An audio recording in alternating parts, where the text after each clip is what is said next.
bonsoir et bienvenue dans le 23h. Voici les titres de cette dernière édition. Coup d'envoi magistral pour le Massa 2026. Le Premier ministre Robert Begré-Mambé a ouvert les festivités ce week-end. Spectacle grandiose, affluence record. L'ambiance est déjà totale sur les bords de la lagune ébriée et on en parle en début d'édition. À suivre également l'histoire d'une jeune étudiante dont le destin a basculé à cause d'une tumeur héréditaire au cerveau. Malgré la douleur, elle refuse de renoncer à ses études et à ses espoirs. Un témoignage poignant sur ces épreuves que l'on vit en silence mais qui méritent d'être connues. Et puis près de 13 000 Béninois résidant en Côte d'Ivoire ont voté ce dimanche pour élire le successeur de Patrice Talon. Une journée de scrutin marquée par le calme et une forte affluence au consulat d'Abidjan. On ouvre tout de suite sur le marché des arts du spectacle africain d'Abidjan qui bat son plein.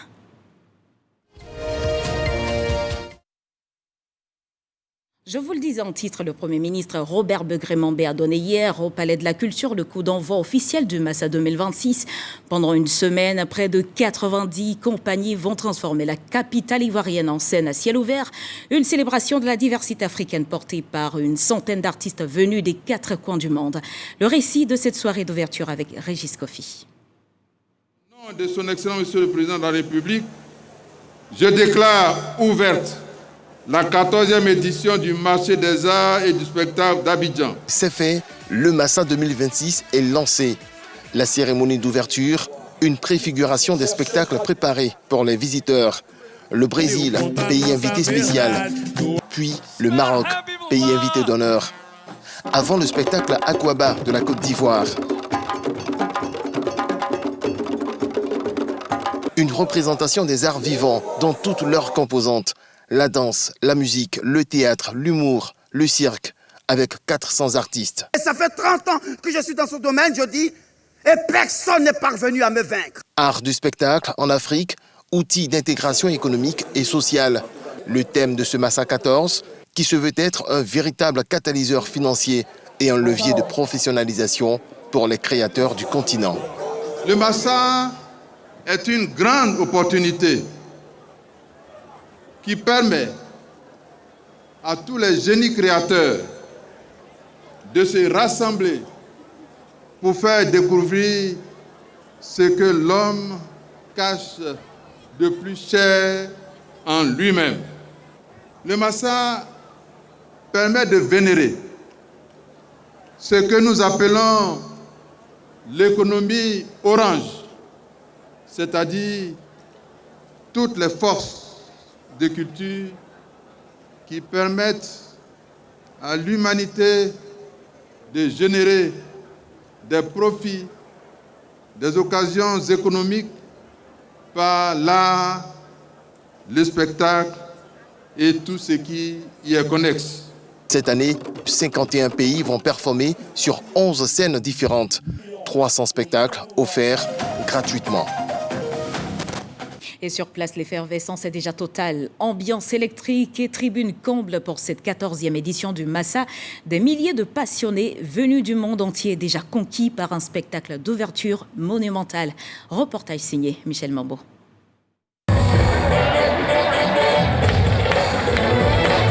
Du rythme, des couleurs, des pieds qui trépignent sur une chorégraphie parfaitement orchestrée par de jeunes talents. 400 au total sur une même scène, le tout dans une symphonie conçue de main de maître par Georges Mamboy. Un spectacle époustouflant pour dire Aquaba Massa 2026. C'est magnifique. Je pense qu'on a besoin vraiment d'encourager. Et le Massa travaille à faire travailler les jeunes. C'est vraiment chouette. Le Massa ne prône que l'éducation, le civisme, l'instruction, la valorisation du patrimoine culturel. Vous voyez la cérémonie d'ouverture. La Côte d'Ivoire est terre bénie. De grands noms du théâtre, du cinéma, de la danse, mais également des visiteurs venus des 4 coins du monde pour prendre part à cette cérémonie d'ouverture, tous séduits par la qualité du spectacle.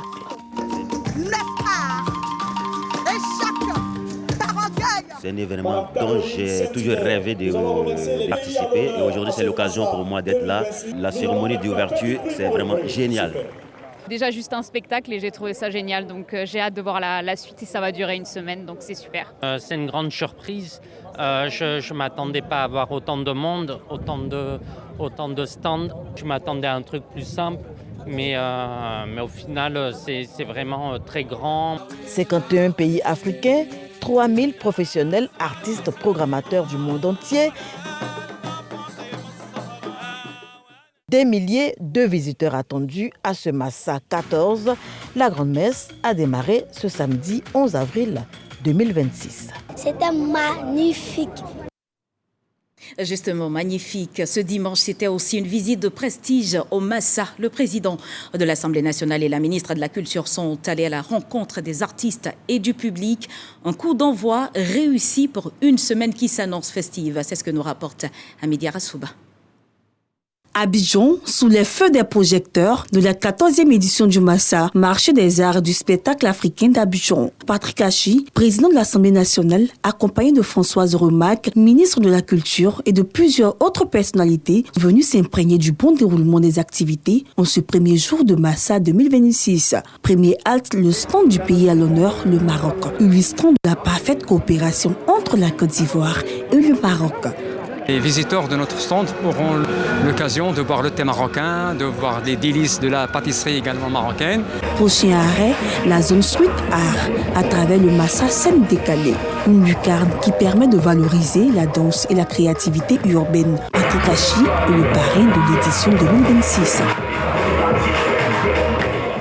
Quand on imagine que son Excellence le Président de la République Alassane Ouattara, en tant que Premier ministre, a lancé la première édition du Massa, qu'en venant à la 14e édition, on voit ce qu'on voit, on dit que c'est une réussite fulgurante. Donc j'ai été extrêmement impressionné et j'ai beaucoup d'espoir que le Massa atteigne ses objectifs, développer le secteur de la culture, mais pas seulement en tant que culture, mais comme industrie de l'art et du spectacle, générateur de revenus, créateur d'emplois, et puissant facteur de développement du soft power ivoirien. Pour le lundi 13 avril, le public aura droit à des contes, théâtre, musique, slam, en passant par l'art de la rue et marionnette. Un menu ficelé pour conquérir tout le monde.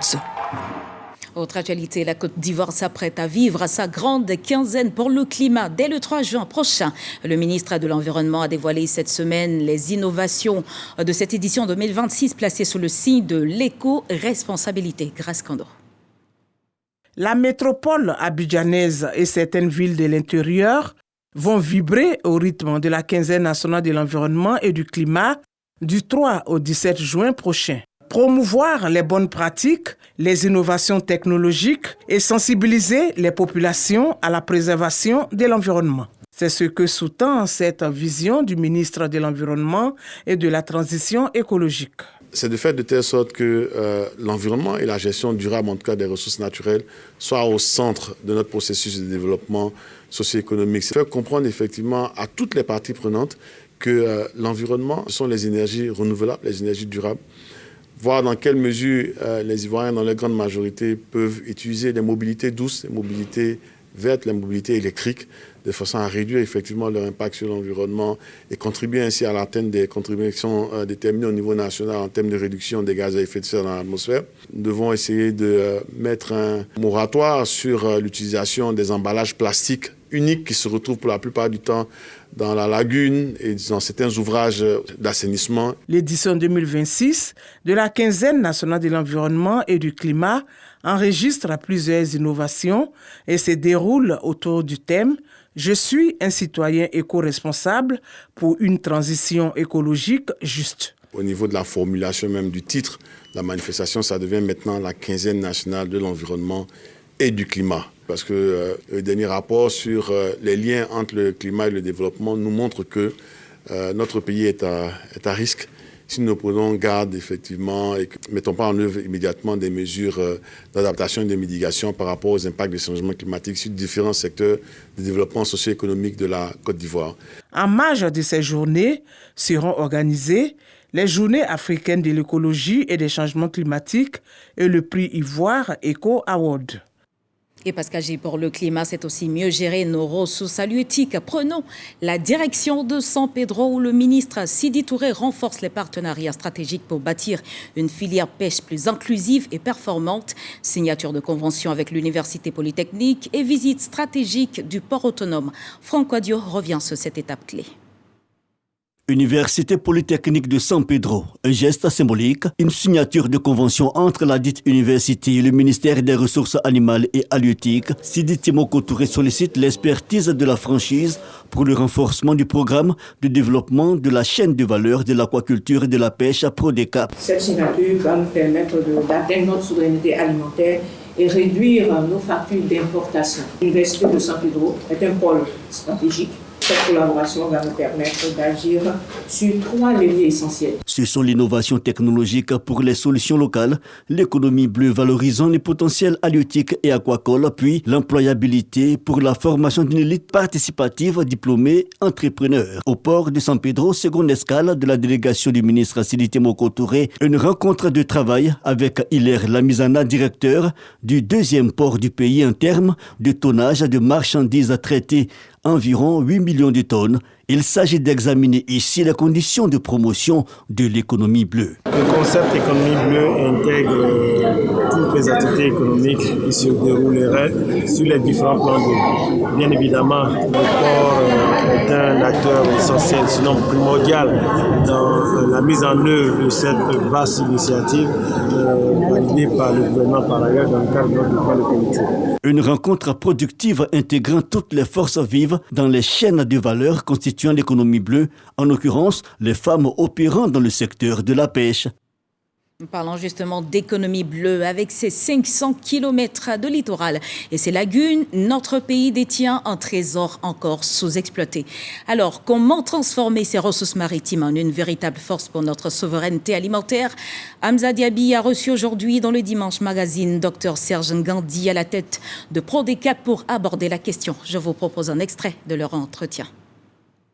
L'économie bleue fait référence à l'exploitation durable des ressources marines, océaniques et des eaux intérieures dans le but de favoriser une croissance économique, de créer de la richesse et des emplois et tout ça dans la préservation donc, de l'environnement. L'économie bleue, il faut dire, contribue à la souveraineté alimentaire, bien sûr à travers l'adoption de pratiques durables, respectueuses de l'environnement. Cette économie bleue-là permet de mettre à la disposition de la population une alimentation saine et nutritive. Aussi, cette économie bleue permet de diversifier les sources alimentaires et aussi permet de réduire ce qu'on appelle les pertes post-capture au niveau donc de la pêche et permet aussi le renforcement donc des compétences au niveau local et, in fine, cette économie bleue va permettre donc d'améliorer le revenu et le niveau de vie des producteurs. Le Prodecap déjà s'inscrit dans la politique nationale de développement de l'économie bleue et notamment dans la promotion de l'économie bleue. Et naturellement, ce projet-là est aligné bien sûr sur le plan national de développement, le PND, et aussi le programme national d'investissement agricole, le PENIA. Et de ce PENIA, nous avons la politique de développement de l'élevage, de la pêche, de l'aquaculture, la PONADEPA 2, de laquelle donc est tiré ce programme-là. Et il faut dire que du point de vue donc, de la préservation de l'environnement, ce projet est aligné également avec les contributions déterminées au niveau national. Et récemment, donc, à Belém, au Brésil, la Côte d'Ivoire a pu prendre un engagement pour réduire ces gaz donc, à effet de serre à hauteur donc, de 33,07%. Voyons à présent le combat des personnes qui vivent avec la tumeur au cerveau. À Treichville, le quotidien d'une étudiante de 19 ans a basculé. Vous allez le voir, elle vit avec cette maladie héréditaire depuis plusieurs années. Malgré les crises de douleur, elle s'accroche à ses rêves et refuse de baisser les bras.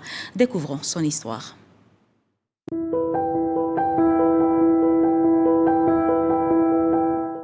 À Treichville, dans cette maison discrète, Maïmouna tente de vivre comme toutes les jeunes filles de son âge.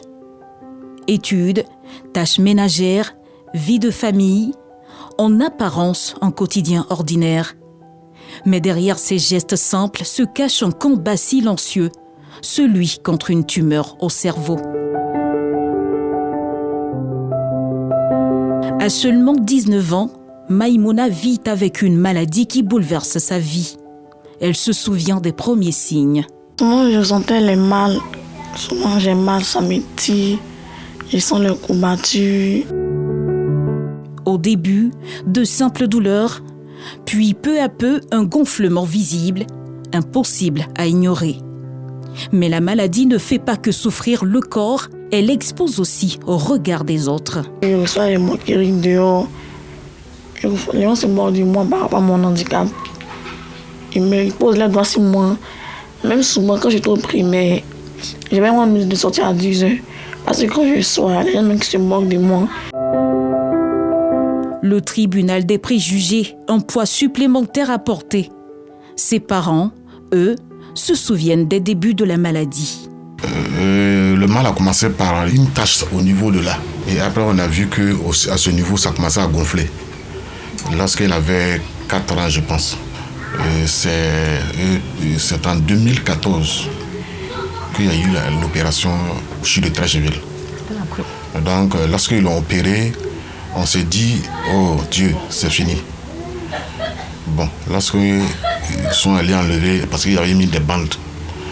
Et quand on a enlevé la bande, c'est là qu'on a vu qu'il y avait un truc encore derrière qui n'était pas encore fini. Depuis, toute la famille s'organise comme un seul homme pour accompagner Maïmouna dans ce combat. Pour comprendre cette maladie et son évolution, nous avons rencontré Dr Médard Kakou au laboratoire d'anatomie au CHU de Cocody. Depuis quelques mois, il suit la jeune fille atteinte de cette tumeur liée à des facteurs génétiques ou héréditaires. Cette patiente, en fait, c'est une affection génétique. On appelle ça affection autosomale génétique. Ça touche les nerfs et la peau, et quelquefois l'os. Il aurait fallu agir directement sur les gènes. Mais au stade actuel de la médecine, on ne peut pas faire un traitement curatif. C'est définitif. Donc ce qu'on fait, c'est un traitement donc, symptomatique. On agit sur les symptômes. Ici, le symptôme le plus important, c'est le côté inesthétique. Donc on a une masse qui est occipitale, qui est géante. Et donc ce qu'on va enlever pour donner quand même un profil le plus esthétique à la jeune fille. Sinon, on ne peut pas agir sur la tumeur elle-même. Selon le spécialiste, ce type de tumeur peut évoluer lentement, mais exercer une pression sur certaines zones du cerveau. Lorsqu'il y a une néoformation qui se met en place, eh bien, cela augmente la pression de base. Et donc, la personne va commencer à se plaindre de maux de tête, ce qu'on appelle céphalée. La personne va avoir des signes de localisation, par exemple. Si c'est une zone motrice, la personne va commencer à avoir une paralysie. Ou alors si c'est une zone de langage, la personne va avoir des troubles du langage. Le cas de Maïmouna n'est pas isolé. Un enfant sur 3000 naissances en Afrique est atteint de tumeurs cérébrales héréditaires, d'après les experts. À ce jour, il n'existe pas de chiffre officiel récent pour la Côte d'Ivoire, mais la maladie est bien réelle. Des cas peu fréquents et des opérations encore plus rares, comme celui d'une jeune patiente prise en charge il y a plus de 30 ans, en 1992. Malgré la douleur et les épreuves, Maïmouna avance un pas après l'autre, avec un suivi régulier, un traitement adapté et des contrôles constants. Elle bénéficie d'un accompagnement indispensable pour stabiliser la maladie, afin de continuer à vivre comme une jeune fille ordinaire. Et voilà un combat exemplaire pour Maïmouna, cette étudiante de 19 ans qui, malgré l'épreuve, continue de regarder vers l'avenir. Dans un tout autre registre, c'est la fin du calvaire aux frontières. Le poste de contrôle de l'Allé-Rabat est désormais opérationnel pour accélérer le trafic entre la Côte d'Ivoire et le Burkina Faso. Moins de tracasseries et plus de rapidité. On fait le point avec Soro Corona. Réduire le temps de contrôle, fluidifier le flux de trafic des biens et des personnes aux postes frontalières et renforcer le corridor Abidjan-Ouagadougou. Ces recommandations de l'UEMOA sont désormais traduites en actes concrets par la construction des postes juxtaposés aux frontières. Celui de l'Aré-Rabat est désormais opérationnel avec le déploiement des agents des administrations ivoiriennes désignés. Le poste de contrôle juxtaposé est une infrastructure communautaire de l'UEMOA qui vise à rassembler donc les États frontaliers sur un seul espace pour faciliter tout ce qu'il y a comme contrôle de passage. Mise en œuvre en début de semaine, les transporteurs constatent déjà les premières retombées. Cette ouverture des PCJ marque une étape très importante dans la mise en œuvre de notre mission, notamment qui est de faciliter les échanges entre nos États et assurer la libre circulation des personnes et des biens. Le corps préfectoral de Ouagadougou et les parties prenantes sont en visite sur le site pour voir l'effectivité des contrôles et des procédures. Tous les agents côté Côte d'Ivoire sont installés et sont au travail. Donc nous nous réjouissons aujourd'hui de cette étape importante qui va conduire à l'opérationnalisation véritable des postes de contrôle pour pouvoir atteindre l'objectif de fluidité dans les contrôles et dans les échanges. Le poste de contrôle juxtaposé de l'Aré-Rabat est construit sur une superficie de 15 hectares avec plusieurs postes de contrôle et peut accueillir 800 véhicules par jour. Les services des douanes, de la police, des eaux et forêts et ceux des ministères concernés de la Côte d'Ivoire et du Burkina Faso y seront déployés pour la fluidité du trafic en vue d'une économie régionale plus dynamique. Et puis notre reporter F. Boué nous apprend que près de 13 000 Béninois vivant en Côte d'Ivoire se sont rendus aux urnes ce dimanche pour choisir le successeur de Patrice Talon. Un vote dans le calme, notamment ici à Abidjan où le consulat est devenu l'un des rares centres de vote à l'étranger. Reportage. C'est avec un bulletin de vote unique avec la photo des deux candidats et leurs colistiers que les Béninois devront choisir leur futur président de la République.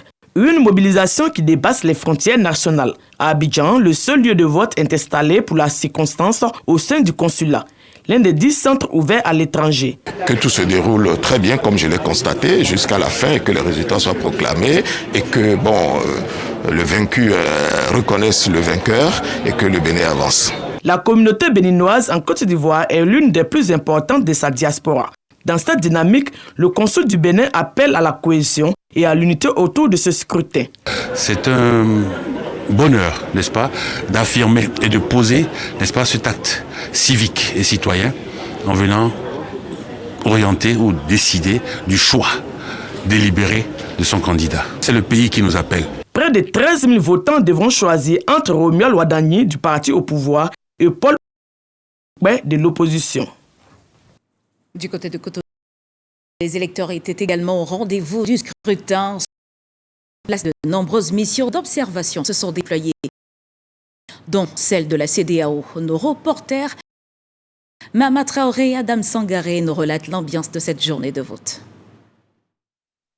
C'est à l'école primaire Charles Guillot, dans le 5e arrondissement de Cotonou, que Patrice Talon est venu voter. Un moment de fierté pour le président sortant, venu ainsi participer à la désignation de son successeur au palais de la Marina. Et je quitte la charge avec le sentiment d'avoir donné le meilleur de moi-même, d'avoir amené le pays à faire quelques pas dans tous les domaines. Quelle que soit l'issue du vote, nous aurons tous la certitude que le Bénin a franchi un cap dans son histoire. Les deux prétendants au fauteuil présidentiel ont également voté. Romuald Wadagni l'a fait dans la commune de Lokossa, sa terre natale, dans le sud-ouest du Bénin, partie du pays où est également située la commune de Bopa, où a voté l'autre candidat à cette présidentielle, Paul Nkwe. Toute la journée, les Béninois se sont mobilisés par petits groupes aux urnes. Certains ont attendu les derniers moments pour voter, comme ici à l'EPPK Djeoun, à Cotonou. J'étais à l'église. Après l'église, j'ai fait mes travaux domestiques et je suis venue maintenant. Moi, je pense que c'était à 17h. C'est pour ça que j'ai pris tout mon temps avant de venir. Je n'ai pas trouvé mon nom dedans. C'est maintenant que j'ai trouvé mon nom. Et j'ai fait ça.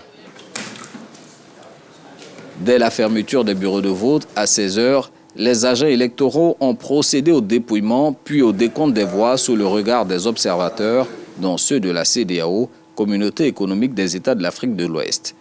Toute la journée, le chef de la mission d'observation de la CEDEAO, Nana Akufo-Addo, a suivi le déroulement des opérations de vote depuis une salle spécialisée. Le rapport des observateurs de la CEDEAO parle d'un pays générale au pays.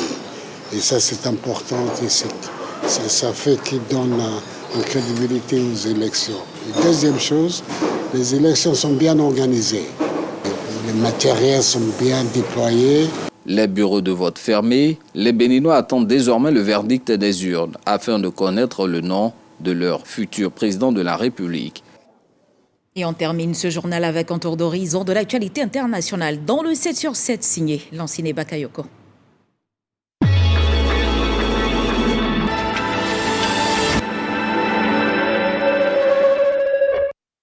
Le Premier ministre grec Kyriakos Mitsotakis a demandé lundi au parquet européen d'engager sans délai d'éventuelles poursuites contre des députés de son parti dont il a demandé la levée de l'immunité parlementaire dans le cadre d'une enquête sur une fraude présumée aux aides agricoles de l'Union européenne. Près de 2 mois après des violences qui ont fait un mort sur le campus social de l'université Cheikh Anta Diop de Dakar, le bras de fer avec les autorités se poursuit. Le collectif des amicales de l'UCAD a dénoncé mardi la fermeture prolongée de 2 bâtiments qui permettent de loger quelques 1000 étudiants. Ces étudiants exigent aussi le paiement des arriérés de bourse. Le président américain Donald Trump a rencontré mercredi Mark Rutte, le secrétaire général de l'OTAN. La Maison-Blanche a reproché aux États membres de l'OTAN d'avoir tourné le dos aux États-Unis dans le cadre de la guerre contre l'Iran. Mark Rutte, de son côté, a estimé au contraire que les pays européens avaient rempli leurs promesses. Le ministre chinois des Affaires étrangères s'est rendu jeudi en Corée du Nord et le mois dernier, la ligne Pékin-Pyongyang, fermée depuis 6 ans en raison de l'épidémie de Covid, a repris du service. Au Mali, les vols humanitaires dans les régions du Nord assurés par UNAS, le service aérien humanitaire des Nations Unies et par le CICR ont repris ce vendredi. Ils étaient suspendus depuis le 30 mars. Le syndicat de pilotes du premier groupe de transport aérien européen Lufthansa a appelé samedi à une nouvelle grève en Allemagne lundi et mardi prochain en raison de conflits sur les retraites et la rémunération des salariés. 7,8 millions d'électeurs béninois se sont rendus ce dimanche aux urnes pour choisir entre le candidat de la mouvance présidentielle, Romuald Wadani, et le candidat de l'opposition, Paul Oumpe, porte-étendard des forces Kori pour un Bénin émergent, FCBE. Le principal enjeu reste le taux de participation.